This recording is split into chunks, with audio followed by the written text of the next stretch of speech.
నమస్తే, welcome to ISR 9 news. ముందుగా headlines.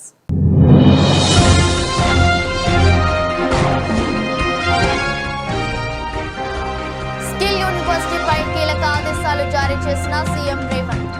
ముసాయిదాలోని అంశాలపై పలు సూచనలు చేసిన సీఎం డిప్యూటీ సీఎం.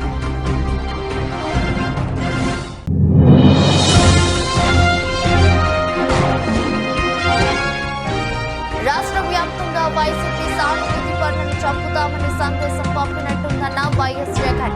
ఢిల్లీ వెళ్లి ఏపీలో రాష్ట్రపతి పాలన అడుగుతామని వెల్లడి.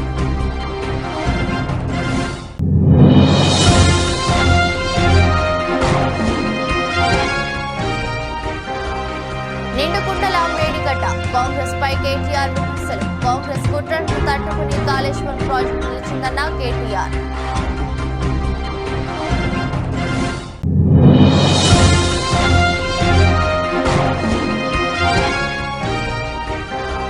తాడిపత్రిలో అడుగుపెట్టిన పెద్దారెడ్డి హైటెన్షన్.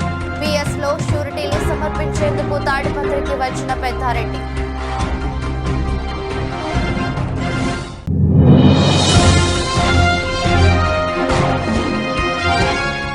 ధోని రిజ్వాన్ లో మెరుగు ఎవరితో పాక్ జర్నలిస్టు నెట్టింట పోస్టుపై హర్భజన్ సింగ్ తీవ్ర ఆగ్రహం. ఇలాంటి ప్రశ్న అడిగిన విలేకరిపై హర్భజన్ సింగ్ గుస్సా.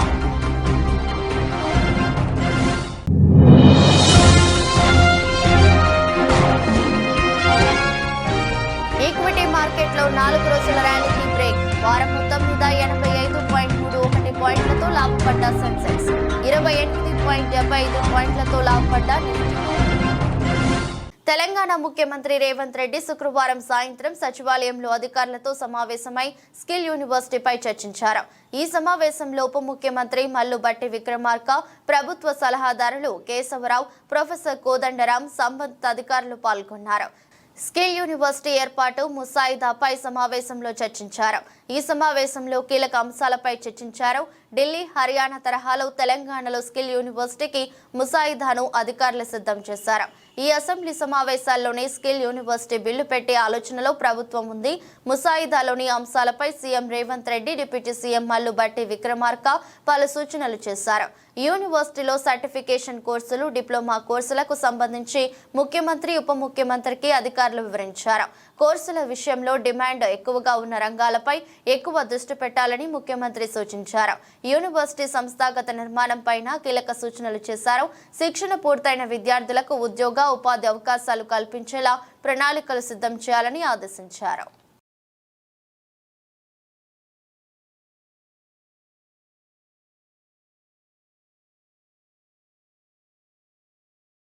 తెలంగాణ ముఖ్యమంత్రి రేవంత్ రెడ్డి శనివారం రాజీవ్ గాంధీ సివిల్స్ అభయహస్తం పథకాన్ని ప్రారంభించారు. సివిల్స్ ప్రిలిమ్స్ పాస్ అయిన రాష్ట్ర అభ్యర్థులకు ఆర్థిక సాయం అందించేందుకు ఈ కొత్త పథకాన్ని అందుబాటులోకి తీసుకువచ్చారు. సింగరేణి సంస్థ ద్వారా ఆర్థిక సాయాన్ని అందించనున్నారు.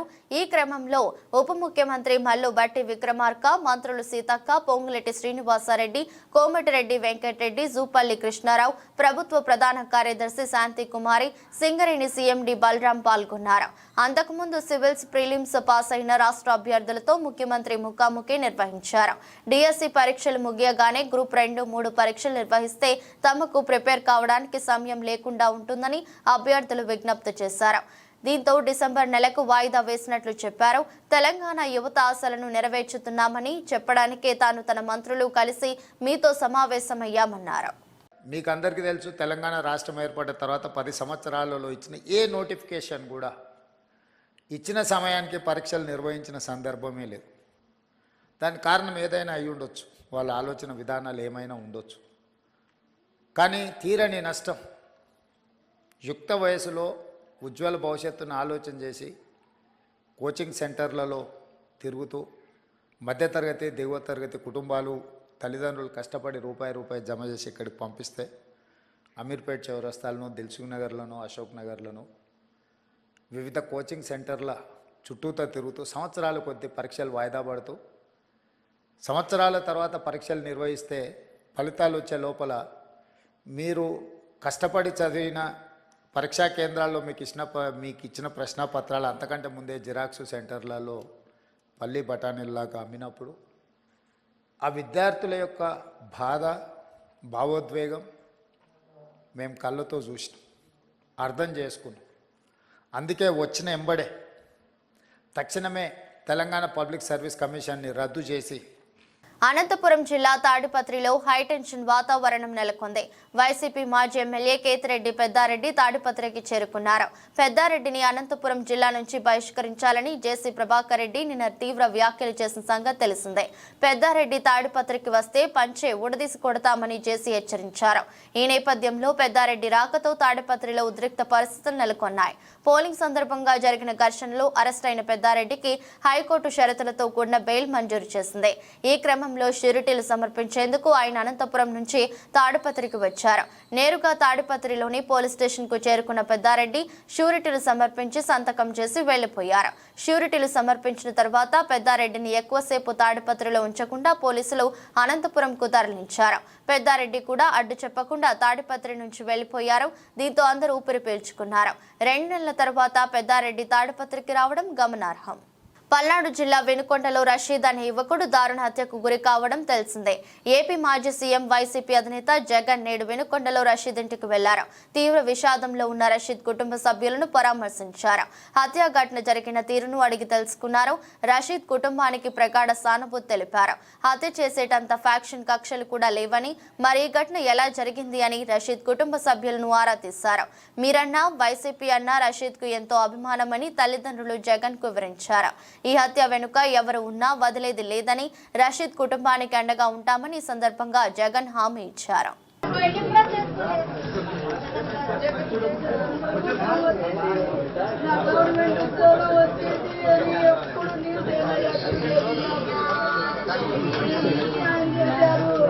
నా బిడ్డకి న్యాయం చేయండి. పోలీసులు చేపిస్తారు, మీరు చేస్తారు. ఫోన్లు చేసి బెదిరిస్తున్నారు. వీళ్ళు వెనకుండి ఆంజనేయులు చేపిస్తున్నాడు. వీళ్ళిద్దరికి మేము కాక నేనుండా మీ వెనక ఆంజనేయులు చేపిస్తున్నాడు. టీడీపీ గుండాగా ప్రోత్సహిస్తున్నాడు. గంజాయి తాగి వాడి మీద 3 కేసులు ఉన్నాయి. పోయిన అదే రోజు ఇంకొక అబ్బాయిని గొంతు కోసాడు. ఈసారి నా కొడుకుని టార్గెట్ చేశాడు. కేవలం పార్టీ వల్లే, నాకేం కక్షలు లేవు. వాడి ముఖం మేము చూసే ఎరగమయ్యా. ఆయన పని ఏందో ఆయన ఏందో పోతాడు వస్తాడు. అప్పుడు కూడా షాపుకనే పోయాడు. 29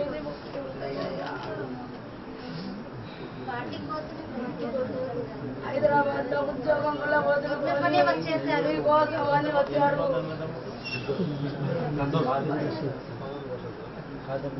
అమ్మాయి చెల్లెలు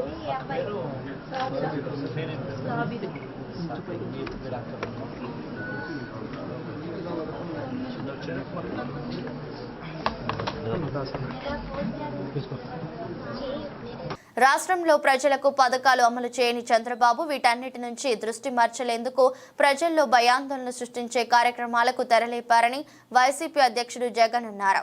చంద్రబాబు ఈ మాదిరిగా దాడులు చేస్తూ అన్యాయాలు చేస్తూ దిగజారిన రాజకీయాలు చేస్తున్నాడని విమర్శించారు. ఖచ్చితంగా వీటిపై నిరసన తెలియజేస్తాం. అసెంబ్లీ సమావేశాల ప్రారంభంలో ఉభయ సభలను ఉద్దేశించి గవర్నర్ ప్రసంగించే సమయంలో తప్పకుండా అడ్డు తగులుతాం. రాష్ట్రంలో శాంతి భద్రతలపై గవర్నర్ను నిలదీస్తూ వైసీపీ గలం వెప్పుతోంది. అందులో భాగంగానే ఇప్పటికే ప్రధాని నరేంద్ర మోదీ అపాయింట్మెంట్ అడిగాం. అమిత్ షా రాష్ట్రపతి అపాయింట్మెంట్ కూడా తీసుకుంటాం. వీళ్ళందరినీ కలిసి రాష్ట్రంలోని పరిస్థితులపై వివరిస్తాం. ఏపీలో రాష్ట్రపతి పాలన పెట్టాల్సిన అవసరం ఎంతైనా ఉందనే విషయాన్ని వారి దృష్టికి తీసుకెళ్తామని జగన్ స్పష్టం చేశారు. కేసు పెట్టామని అంటా ఉన్నారు. నేను అడుగుతా ఉన్నా, మరి కేసు పెట్టినప్పుడు ఈ కేసులో ఉట్టి ఆ జిలాన్ అనే ఒక వ్యక్తి మీదనే కేసు పెట్టి వదిలేయడం ఏమిటి? ఈ ఫోటో ఏమిటి? ఈ ఫోటో కనపడటం లేదా? సాక్షాత్తు స్థానిక ఎమ్మెల్యే భార్యకు కేక్ తినిపిస్తా ఉన్నాడు ఈ చంపిన వ్యక్తి, జిలాన్ అనే వ్యక్తి. కేక్ తినిపిస్తా ఉన్నాడు.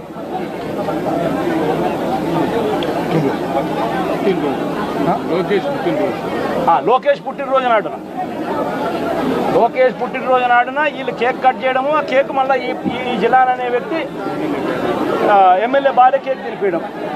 మరి ఇంత దారుణమైన ఇంత సత్సంబంధాలు కలిగిన వీళ్ళు, ఇంత సత్సంబంధాలు కలిగిన వీళ్ళు, ఇది ఎమ్మెల్యేతో ఫోటో,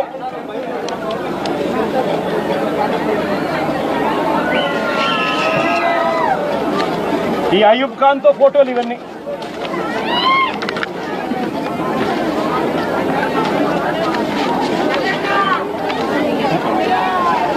ఇది షబీం ఖాన్తో ఫోటోలు.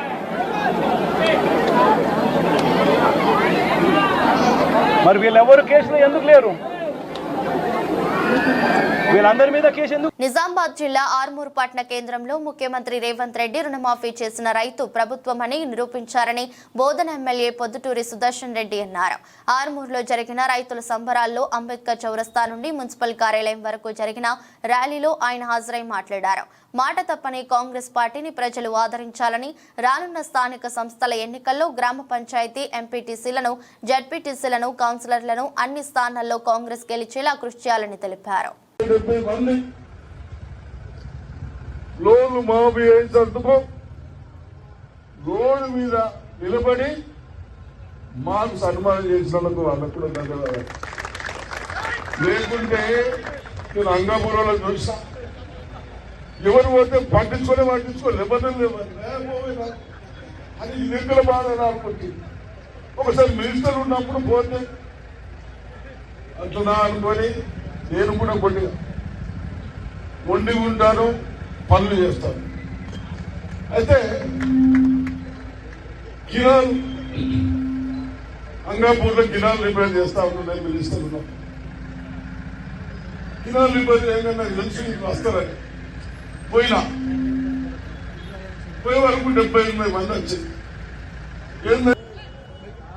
ఆర్మూరు పట్టణంలోకి మన ప్రియతమ నాయకులు, మా గురువు గారు సుదర్శన్ రెడ్డి గారు ఇక్కడికి రావడం జరిగింది. ముఖ్యంగా ఈ యొక్క కార్యక్రమం ఉద్దేశం వరంగల్ డిక్లరేషన్ ద్వారా రైతులకి 2 లక్షల రుణమాఫీ ఏకకాలంలో చేస్తామని చెప్పినట్టుగా నిన్నటి రోజు 1 లక్ష రూపాయల వరకు ఎవరైతే రైతులు బ్యాంకులలో తీసుకొని ఉన్నారో వాళ్ళందరికీ కూడా 1 లక్ష రూపాయల వరకు నిన్నటి రోజు వాళ్ళ ఖాతాలో పడింది. మన ఆర్మూర్ నియోజకవర్గంకి 5736 మంది రైతులకి నిన్నటి రోజు వాళ్ళ భద్రాద్రి కొత్తగూడెం జిల్లా మనుగూరులోని బీఆర్ఎస్ కార్యాలయంలో మాజీ ఎమ్మెల్యే రేగా కాంతారావు విలేకరుల సమావేశం నిర్వహించారు. ఈ సందర్భంగా కాంతారావు మాట్లాడుతూ కాంగ్రెస్ పార్టీ ఇచ్చిన హామీలు అమలు చేయాలన్నారు. రుణమాఫీ విషయంలో షరతులు లేకుండా ఒకేసారి 2 లక్షలు మాఫీ, కళ్యాణ లక్ష్మితో పాటు తులం బంగారం ఎంతమందికి ఇచ్చారని ప్రశ్నించారు. నగదు బదిలీలు లేని హామీలు అమలు చేస్తూ గొప్పలు చెప్పుకుంటున్నారని విమర్శించారు. ప్రతి మహిళకు 2500 ఎందుకు అమలు చేయలేదు? ఎన్నికల ముందు ఇచ్చిన హామీలు నెరవేర్చే వరకు ప్రజాపక్షాన బీఆర్ఎస్ నిలుస్తోందని, ప్రస్తుతం ఎమ్మెల్యే పాయ్ వెంకటేశ్వర్లు నీకు చేత కాదని ఒప్పుకుంటే నా ట్రస్ట్ నుండి ప్రజల కోసం ఆ డబ్బులు నేను ఇస్తానని దీనికి సిద్ధమేనా అన్నారు. రికవరీకి నోటీస్ పంపితే ఎంత సిగ్గుపడాలి మనం అసలు ప్రభుత్వంలో. అసలు నోటీస్ ఇవ్వాల్సింది నీకు, రేవంత్ రెడ్డికి నోటీస్ ఇవ్వాలి. నువ్వు మహిళలకి 1.5 లక్ష రూపాయలతో పాటు ఆనాడు ఉన్నటువంటి మా ప్రభుత్వం ఇచ్చినటువంటి 1 లక్ష రూపాయల కళ్యాణ లక్ష్మి తులం బంగారం ఇస్తున్నాను. ఇవాళ జరిగినటువంటి పెళ్లిలకి ఈ రోజు వరకు జరిగినటువంటి ప్రతి పెళ్లికి ఎన్ని పెళ్లిలు జరిగినో అన్ని తులాల బంగారం ఇవ్వాలి అని చెప్పేసి నీకు రికవరీ నోటీస్ పంపించాలి.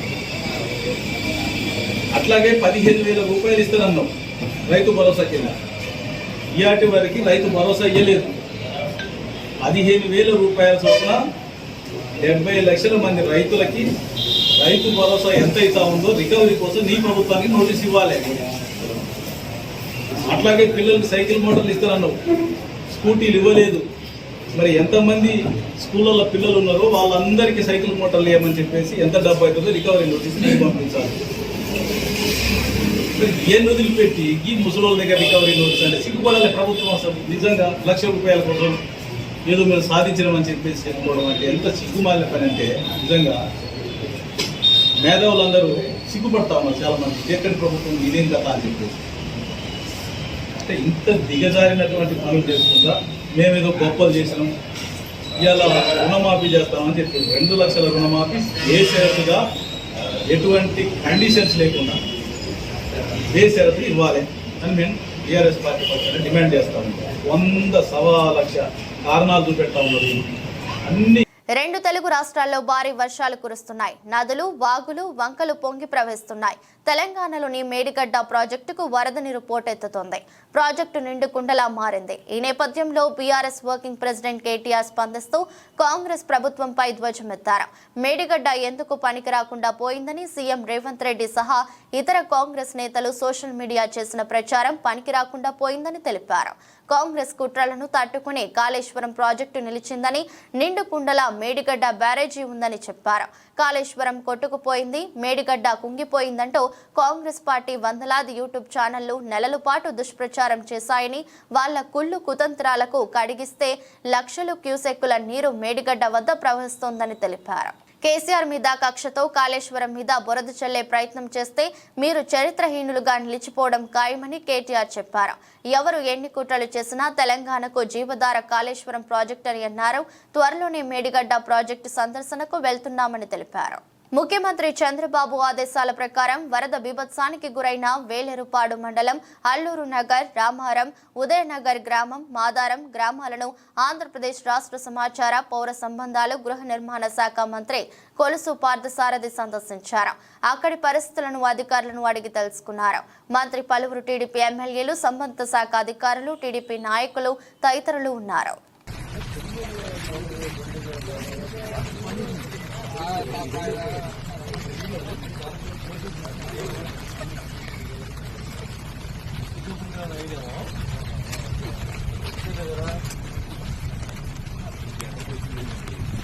అంబేద్కర్ కోనసీమ జిల్లా పి గన్నవరం నియోజకవర్గం అంబాజీపేట మండలం ఇసుకపూడి గ్రామానికి చెందిన సరెల్ల వీరేంద్ర కుమార్ ఒక ఏజెంట్ ద్వారా ఈ నెల 10వ తేదీన ఖతర్ వెళ్లాడు. అక్కడి నుండి అతన్ని సౌదీ అరేబియాకు తీసుకువెళ్లి ఎడారిలో వదిలి ఒంటెలకు కాపరిగా ఉంచారు. ఒక ఏజెంట్ 1,70,000 రూపాయలు తీసుకుని నన్ను ఖతర్ పంపించాడని వీడియోలో తెలిపాడు. వెళ్లినప్పటి నుండి అతనికి తిండి లేక, నీరు లేక అలమటిస్తున్నానని వాపోతున్నాడు. మరియు రక్తపు వాంతులతో తన ఆరోగ్యం క్షీణించిందని, నన్ను ప్రభుత్వం తిరిగి స్వదేశానికి తీసుకురావాల్సిందిగా వేడుకుంటున్నాడు. నా పేరు సరెల్ల వీరేంద్ర కుమార్ అండి. నేను ఒక ఏజెంట్ ఖతర్ అని చెప్పి ఖతర్ తీసుకొచ్చి అక్కడి నుంచి సౌదీ అరేబియా తీసుకొచ్చేసారండి ఎడారిలోకి. నేను ఈ నెల 10వ తారీఖున వచ్చానండి ఖతర్. అక్కడి నుంచి 11వ తారీఖున సాయంకాలం నన్ను సౌదీ అరేబియా ఎడారిలోకి తీసుకొచ్చేసారండి. అక్కడ ఆ బాబా నన్ను 4 రోజులు ఉంచుకుని సౌదీ అరేబియాలో ఇంకా చాలా దూరంలో తీసుకొచ్చి పడేయారండి ఎడారిలోని. నాకు 11వ తారీఖు నుంచి ఇప్పుడు వరకు నాకు ఆరోగ్యం ఏం బాగోలేదండి. రక్తంతో వాంతులు అయిపోతున్నాయి, ముక్కులంటే రక్తం వచ్చేస్తుందండి. ఇప్పుడు వరకు బాత్రూమ్కి వెళ్ళలేదండి. నేను బాత్రూమ్ రావట్లేదండి. చాలా ఇబ్బందులు ఎదుర్కొన్నానండి. ఎవరైనా పెద్ద మనిషితో నాకు సాయం చేయండి. నన్ను ఈ నరకం నుంచి నన్ను కొంచెం బయటపడండి. ఏలూరు జిల్లా వేలేరుపాడు మండలంలో పర్యటిస్తున్న రాష్ట్ర గృహ నిర్మాణ శాఖ మంత్రి కొలుసు పార్థసారథికి చేదు అనుభవం ఎదురైంది. మంత్రి కొలుసు పార్థసారథిని మాదారం గ్రామస్తులు నిలదీశారు. వరద ముంపులో ఉన్న తమకు కనీస సౌకర్యాలు కల్పించలేదంటూ ఆందోళన చేపట్టారు.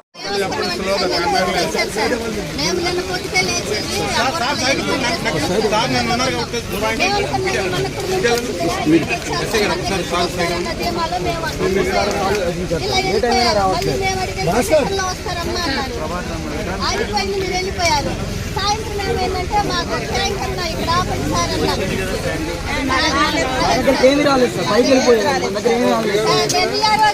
నేను అడిగాను సార్, మీరేమో వచ్చి డిఆర్ఓ గారిని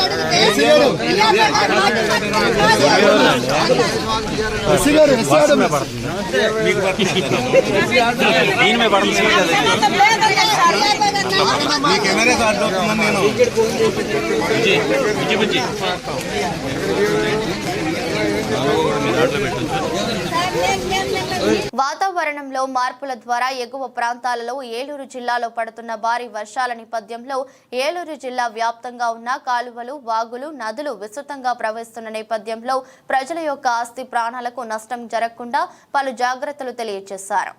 ఈ వాగులు, వంకలు, ఈ వరదల ప్రభావంతో, వర్షాల ప్రభావంతో కొంచెం ఉధృతంగా ప్రవహిస్తున్నందున కొన్ని ఇంటర్నల్ రోడ్స్ మునిగి ఉంటాయి. అవి కొంచెం త్వరగా వెళ్ళాలన్న ఆతృతతోటి కొందరు ప్రయాణికులు సాహసం చేయడానికి ప్రయత్నిస్తుంటారు. దయచేసి అట్లాంటివి చేయొద్దు. పోలీస్ పికెటింగ్ కూడా పెట్టడం జరిగింది. అయినా కూడా ప్రజల తరపున కూడా అలాంటి వాగులు వెహికల్స్ తోటి కానీ నడకతో కానీ దాటడానికి ప్రయత్నం చేయవద్దు. ఇలాంటి ఇన్సిడెంటే మనకి ఇప్పుడు చూసుకుంటే చాలా లక్కీగా ఒక 5 మెంబర్స్ని వేలేరుపాడు మండలంలో అతి కష్టం మీద రెస్క్యూ చేయగలగడం జరిగింది. కాబట్టి ఇట్లాంటి ఇష్యూస్ ఉన్నాయి కాబట్టి ఈ వాగుల్ని మీరు దాటడానికి అనవసరమైన సాహసం చేయొద్దు. ఈ వరదలు వానలు వృద్ధి తగ్గే వరకు మీరు ప్రయాణాలను కొంచెం రిస్ట్రిక్ట్ చేస్తారు. రాష్ట్రంలో ఉన్న 20 లక్షణాలకు పైగా కమ్మరి వండ్రంగి వర్గానికి చెందిన వారి సమస్యల సాధన కోసం ఆదివారం నాడు పెద్ద ఎత్తున ధర్నా కార్యక్రమం జరుగుతుందని విశ్వ బ్రాహ్మణ మనమయ్య సంఘం గౌరవ అధ్యక్షులు కుందారం గణేష్ చారి తెలిపారు. ఈ ధర్నా కార్యక్రమంలో ప్రతి ఒక్క విశ్వ బ్రాహ్మణ సభ్యులు పాల్గొని రాష్ట్ర ప్రభుత్వానికి కనువిప్పు కలిగేలా చేయాలని ఆయన ఒక వీడియో సందేశం ద్వారా మీడియా ప్రతినిధులకు విడుదల చేశారు. విశ్వ బ్రాహ్మణ వర్గానికి చెందిన కమ్మరి వడ్రంగి ప్రజలు కుల వృత్తులు చేసుకుంటూ దుర్భరంగా జీవితాలు గడుపుతున్నారని ఆయన వివరించారు. వ్యవసాయదారులకు అవసరమైన పనిముట్లు తయారు చేసి అందించడం, అందుకు చాలని డబ్బులతో పడుతున్న బాధలు వర్ణనాతీతంగా పరిణమించాయని తెలిపారు. నమస్కారం అండి. నేను కుందారం గణేశాచార్యని, విశ్వబ్రాహ్మణ మనమయ సంఘానికి గౌరవాధ్యక్షుడిగా పనిచేస్తున్నాను. దాదాపు ఒక 15 సంవత్సరాలు కూడా అధ్యక్షుడిగా పనిచేశాను విశ్వబ్రాహ్మణ మనమయ సంఘానికి. గల్లీ నుంచి ఢిల్లీ వరకు మరి దాదాపు 10 మంది ముఖ్యమంత్రులతో కూడా మా సమస్యల గురించి పోరాటం చేశాను గతంలో. ఇప్పుడు మా తమ్ముడు కృష్ణమాచార్య అధ్యక్షుడిగా, సుంకోజు కృష్ణమాచార్య అధ్యక్షుడిగా, రాళ్లబండి విశ్వచారి ప్రధాన కార్యదర్శిగా, కోశాధికారిగా తాటికొండ శ్రీరాములు గారు మరి ఆయన కార్యవర్గం పనిచేస్తున్నారు. చాలా సంతోషం. మరి మా సమస్యలు కొన్ని సమస్యలు పరిష్కరించుకున్నాం గతంలో. మరి ఇప్పుడు కూడా ఈ ఫారెస్ట్ విషయంలోకి వస్తే మరి కట్టె మిషన్లు, వ్యవసాయదారు పనిముట్లు చేసే కట్టె మిషన్ల గురించి చాలా బాధ పెడుతున్నారు. ఇది మేము ఢిల్లీ దిగ్గజ క్రికెటర్ మహేంద్ర సింగ్ ధోనిని ఓ పాక్ జర్నలిస్టు తమ దేశ క్రీడాకారుడు మహ్మద్ రిజ్వాన్తో పోల్చడంపై మాజీ క్రికెటర్ హర్భజన్ సింగ్ తీవ్ర ఆగ్రహం వ్యక్తం చేశాడు. వీరిద్దరిలో గొప్ప ఆటగాడు ఎవరంటూ సదరు జర్నలిస్టు ధోని రిజ్వాన్ ఫోటోలను షేర్ చేశాడు. దీనిపై హర్భజన్ సింగ్ తీవ్ర ఆగ్రహం వ్యక్తం చేశాడు. ఎక్కువ అనుభవం లేని ఆటగాడిని ధోనితో పోల్చడం సరైంది కాదని విమర్శించారు. రిజ్వాన్ బ్యాటింగ్ సత్తాను తక్కువ చేయనని, ధోనితో సరితూగే ప్లేయర్ మాత్రం కాదని స్పష్టం చేశారు. ఈ రోజుల్లోనూ ఇలాంటి చెత్త ప్రశ్నలు అడగడం దారుణం. రిజ్వాన్ కంటే ధోని చాలా ముందున్నాడు. ఇందులో ఎలాంటి అనుమానం అక్కర్లేదు. నిజాయితీగా సమాధానం ఇవ్వాలి. రిజ్వాన్ ఆటను నేను కూడా ఇష్టపడతా.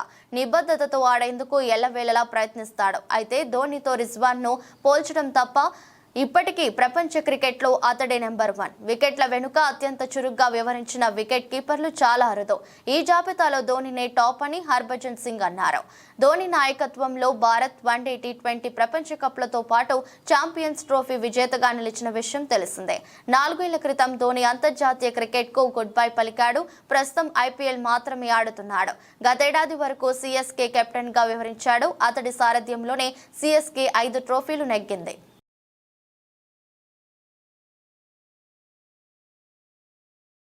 ఈక్విటీ మార్కెట్లో 4 రోజుల ర్యాలీకి బ్రేక్ పడింది. శుక్రవారం ప్రపంచవ్యాప్తంగా ఏర్పడిన అవుటేజ్లు, అంతర్జాతీయ మార్కెట్లలో పోటెత్తిన అమ్మకాలకు తోడు ఇటీవలి లాభాలను సొమ్ము చేసుకోవాలన్న ఆకాంక్షతో ఇన్వెస్టర్లు తెగబడి అమ్మకాలు సాగించడం మార్కెట్ను నష్టాల్లోకి నెట్టింది.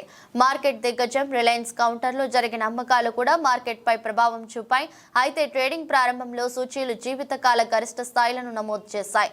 సెన్సెక్స్ 81,087.76 పాయింట్లు, నిఫ్టీ 24,854.80 పాయింట్ల జీవితకాల గరిష్ట స్థాయిలను తాకాయి.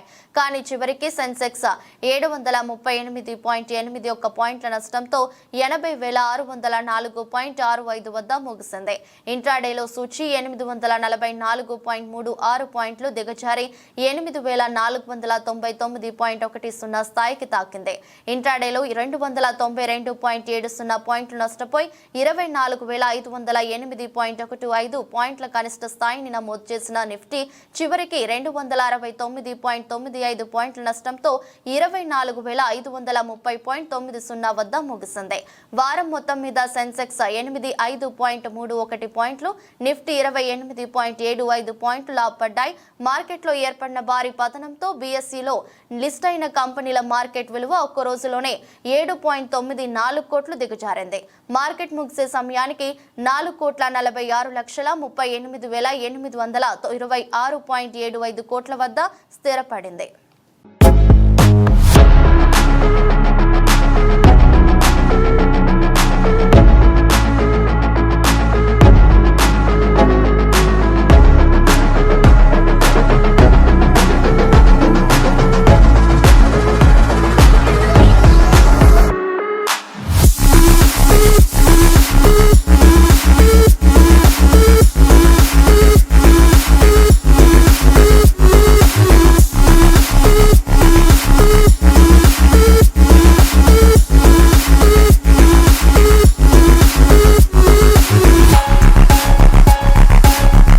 వార్తలు ముగించే ముందు మరోసారి హెడ్లైన్స్.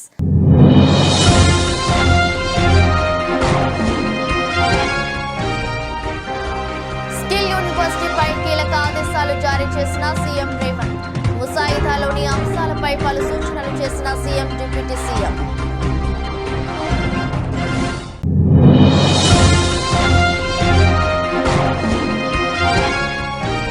రాష్ట్ర వ్యాప్తంగా వైసీపీ సానుభూతి పనులను చంపుతామని సందేశం పంపినట్టుందన్న వైఎస్ జగన్. ఢిల్లీ వెళ్లి ఏపీలో రాష్ట్రపతి పాలన అడుగుతామని వెల్లడి.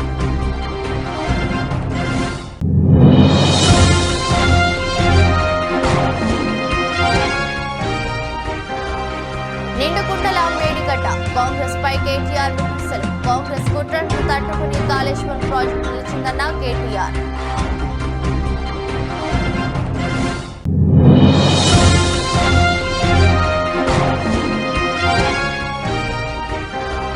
తాడిపత్రిలో అడుగుపెట్టిన పెద్దారెడ్డి హైటెన్షన్. పిఎస్ లో షూరిటీలు సమర్పించేందుకు తాడిపత్రికి వచ్చిన పెద్దారెడ్డి.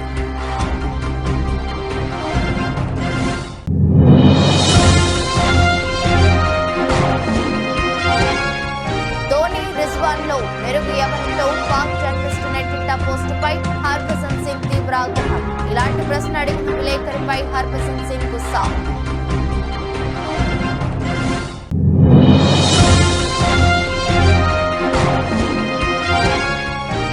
ఈక్విటీ మార్కెట్లో 4 రోజుల ర్యాలీకి బ్రేక్. వారం మొత్తం మీద 85.31 పాయింట్లతో లాభపడ్డ సెన్సెక్స్, 28.75 పాయింట్లతో లాభపడ్డ నిఫ్టీ. ఈ దృష్టి బులెటిన్ మరో బులెటిన్లో మళ్ళీ కలుద్దాం. అంతవరకు సెలవు. నమస్కారం.